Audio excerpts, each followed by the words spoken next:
चरम तीर्थंकर सिमरन भगवान महावीर स्वामी के चरणों में कोटि से वंदन अभिवंदन। पूज्य गुरुदेव के पावन चरणों में असीम आस्था के साथ कोटि से वंदन अभिवंदन। धर्म प्रेमी बंधुओं, सुना था आप लोगों ने कल, चोट और मुश्किलें जिंदगी का हिस्सा है। चोट भी हमारा और मुश्किलें भी ये हमारा हिस्सा है। अगर कोई चोट खाने से डरता है, मुश्किलें आने से डरता है, तो फिर वो जिंदगी जीना ही नहीं चाहता है। इसका मतलब ये हुआ कि उससे आज की ही बात है, 3 बजे की बात, दिन में एक परिवार सोनीपत से आया। उनका जो बच्चा 1 साल 8 महीने का, जैसे ही वो मेरे पास बैठे थे, बात कर रहे थे, उसमें तड़ाक से कहें उस बच्चे ने ऐसे यूं करके अपना सिर अपने पापा के सिर पे जोर से मारा और उसके पापा की आंखों से पानी आया। कहा कि महाराज जी बहुत ज़ोर से अपना सिर हमारे भी मारता। मैंने कहा इसको दर्द नहीं होता? इसको दर्द कैसे होगा? मैंने कहा क्यों? आप बड़े हैं, 30 साल के हैं और आपका बेटा 1.5 साल का, यानी कि 1 साल 8 महीने का, तो इसका तो कच्चा सिर, इसको दर्द होना चाहिए। कहा कि सारा दिन तो दीवार में फर्श में सिर मारता रहता है। जो एक बार बच्चा गिरने से अगर वो रोता है, आप जो पेरेंट्स, जो मम्मी पापा अपने बच्चे को ज़्यादा से ज़्यादा गोद में उठा के फिरते हैं, जो ज़्यादा से ज़्यादा बेड में संभाल के रखते हैं, कहीं बच्चे को चोट ना लगे, ये ना लगे, तो वो बच्चे मजबूत भी नहीं बनते हैं, वो शरीर से कमज़ोर रह जाते हैं। सबसे ज़्यादा प्रतिभा उस इंसान के पास आती है। क्या? सबसे ज़्यादा प्रतिभा उस इंसान के पास आती है जो बचपन से ही ठोकरें खाता है। हम दोनों संत दोपहरी में 12:30 बजे हमारा विहार चल रहा था, लगभग 36 किलोमीटर का हमारा विहार था। तो उसमें क्या है, एक छोटा सा 5-6 साल का बालक एक बॉल लेके और छोटा सा प्लास्टिक का बैट लेकर के उसके साथ, वो भी 12 बजे गर्मी में खेलने लग रहा, और हम भी उसके 12 बजे, और फिर हमारा भी विहार चल रहा था। मैंने उसे देखा, इसे पता ही नहीं है कि गर्मी क्या चीज़ है ना। तो ये कहा जाता है कि महाभारत के अंदर कर्ण जो है, जो सूर्य पुत्र के नाम से जाना जाता है, और कुंती को मिलने के बाद में कुंती ने उसे इसलिए एक पेटी में बहा दिया।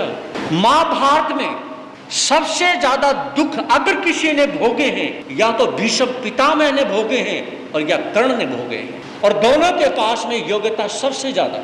हाँ जी, दोनों के पास जो योग्यता है ना, इतनी द्रोणाचार्य या कृपाचार्य, और किसी के पास इतनी योग्यता नहीं जितनी योग्यता बड़ों में भीष्म पितामह के पास, और उससे छोटी यंग जनरेशन में कर्ण के पास। अर्जुन को सिखाने वाले बहुत थे, इंद्रदेव सिखाने वाले थे, द्रोणाचार्य सिखाने वाले थे, भीष्म पितामह उसको यानी कि शिक्षा सिखाने वाले थे।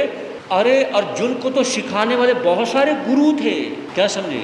लेकिन इनके बारे में देखिए, जो इंसान खुद ठोकर खा करके सीखता है ना, उसके पास जो योग्यता होती है ना, उसका कोई मुकाबला नहीं कर सकता। लेकिन अगर हम गृहस्थी में यानी कि हम रहते हैं और एक ही लक्ष्य बना लेते हैं, 24 घंटे बस दुकान पे जाना और पैसा कमाना है, थोड़ी देर के लिए 15 मिनट, आधा घंटा अगर आप स्वाध्याय करें, मेरी बात समझ रहे हैं, अगर आधा घंटा भी आपने कोई छोटी या बड़ी धार्मिक पुस्तक लेके आपने पढ़ी नहीं, समाई की नहीं, मेडिटेशन किया नहीं, सिर्फ इसी से जिंदगी नहीं चलती। समझे मेरी बात को? इसी से जिंदगी नहीं चलती।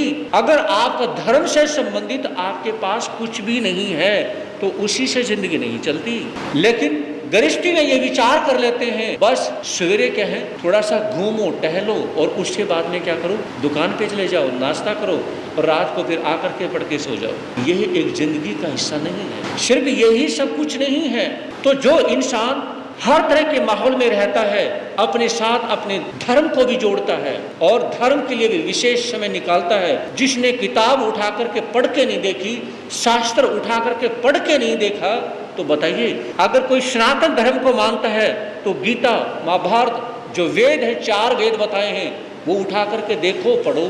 कोई जैन धर्म को मानता है तो जैन शास्त्र उठा के पढ़ो और देखो, है ना। जैन है तो जैन शास्त्र नहीं पढ़ना, है ना। सनातन धर्म में है तो कोई किताब या धार्मिक पुस्तक उठा के देखने का नाम तक नहीं। समझे नहीं बात को? जब जिस धर्म को आप फॉलो कर रहे हो, और फॉलो करने के बाद भी अगर आपके पास जरा सा होमवर्क नहीं, सिर्फ अपनी गृहस्थी चलानी है, उसी के लिए सब कुछ 24 घंटे की सोच है, और उस सोच में ही टेंशन है, उस टेंशन में ही नींद है, और उस नींद में ही आपको कब नींद आ गई पता नहीं, उसी में ही खाना है, उसी में क्या है, सब कुछ करना है, यही जिंदगी है। कहते हैं कि सिर्फ फॉर्मेलिटी के लिए धर्म को फॉलो करना, क्या समझे, सिर्फ फॉर्मेलिटी के लिए धर्म को फॉलो करना, आपका धर्म से कोई लेना देना नहीं, सिर्फ इसलिए है अगर अभी मैं सनातन धर्म को फॉलो कर रहा हूं, अगर वहां से कुछ नहीं मिला तो वहां से छोड़िए, ये सिर के ऊपर ज्यादा वजन डालने की जरूरत क्या है, ऐसे तो मेरी गर्दन टूट जाएगी, ऐसे तो मेरी गृहस्थी खत्म हो जाएगी, यहां से छोड़ करके मुझे दूसरी जगह फॉलो करना चाहिए, है ना। तो ऐसे लोग वो अपना स्टैंड नहीं बना पाते हैं, वो अपना स्टैंड नहीं बना पाते हैं। तो ये कहा जाता है अपना स्टैंड बनाइए, ये तो एक चलता है, इस जन्म में आप बहुत बड़े अमीर हैं, आप बहुत बड़े गरीब हैं, ये तो हिस्सा है जिंदगी का, अगले जन्म में आप कहाँ होंगे, हमेशा हमेशा के लिए नहीं।